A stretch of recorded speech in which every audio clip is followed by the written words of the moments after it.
Hello மக்களே, வணக்கம் and welcome to stay with blossom. நான் உங்கள் கார்த்திகாங்க. சண்டே சமையல் தாங்க பார்க்க போகிறோம். சண்டே எங்கள் வீட்டில் மோஸ்ட்டாக நான்வெஜ் தான் இருக்கும். வீட்டில் வந்து ஃபிஷ் தான் ஸ்பெஷல்.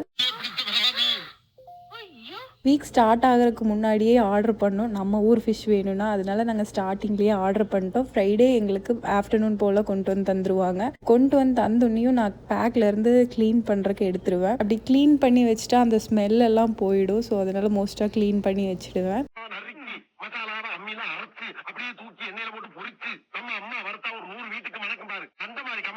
எங்கள் அத்தை சொல்லி கொடுத்த மாதிரி தான் இந்த தடவை நான் மீன் குழம்பு வச்சேன். ஏன்னா அந்த மாதிரி வச்சா என் வீட்டுக்காரருக்கு ரொம்பவே பிடிக்கும். ஆனால் கல்யாணம் ஆன புதுசுலலாம் நான் மீன் குழம்பு சமைக்கிறேன்னாவே ஓடிடுவார். நீ மீன் குழம்புலாம் சமைக்காதமா, பரவாயில்ல அப்படின்னு தான் சொல்லுவாங்க. இப்போ நான் கற்றுக்கிட்டேன் நல்லாவே.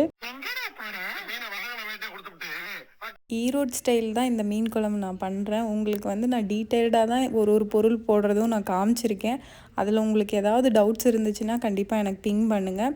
இது மிளகாத்தூள், இது குழம்பு மிளகாத்தூள், மஞ்சத்தூள், கசகசா, பட்டை, சோம்பு, கிராம்பு ஒன்றுங்க. இது வந்து எப்பவுமே கொஞ்சமாக போட்டால் போதும். அப்புறம் நம்ம வதக்கி வச்சுருந்த எல்லாத்தையும் போட்டு ஒரு பேஸ்ட்டாக அரைச்சிக்கணும். ரொம்ப நைஸாக அரைச்சிக்கணும். மற்றபடி எல்லாமே தாளிக்கிறதுக்கு நம்ம எப்பவும் போடுறது தாங்க.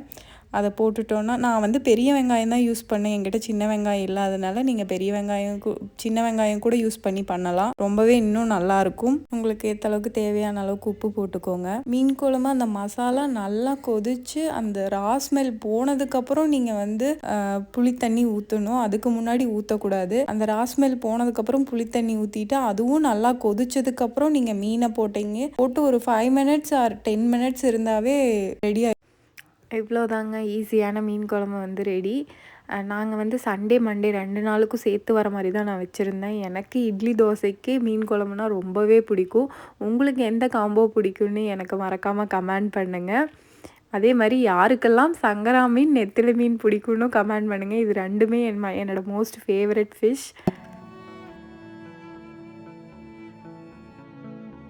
நல்லா அன்னைக்கு ஃபுல்லாக ஒரு கட்டிட்டு நல்லா தூங்கி எழுந்திரிச்சிட்டு அப்புறம் தமிழ் ஸ்கூலுக்கு நானும் சம்மியும் ரெடியாகி கிளம்பிட்டோங்க. போயிட்டு வந்துட்டு சில ஃபோட்டோஸ் வீடியோஸ் எடுத்தோம். அப்புறம் சம்மியும் விளையாடுறதுக்கு போயிட்டா, அதையும் நான் வந்து ஆட் பண்ணுறேன். கண்டிப்பாக உங்களுக்கு இந்த வீடியோ நான் பிடிச்சிருக்குன்னு நம்புகிறேன்.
இந்த வீடியோ உங்களுக்கு பிடிச்சிருக்குன்னு நம்புகிறேன். இந்த வீடியோ உங்களுக்கு பிடிச்சிருந்துச்சுன்னா லைக் பண்ணுங்கள், ஷேர் பண்ணுங்கள் அண்ட் மறக்காமல் ஸ்டே வித் பிளாசம் சேனலுக்கு வந்து சப்ஸ்கிரைப் பண்ணுங்கள். நன்றி, வணக்கம்.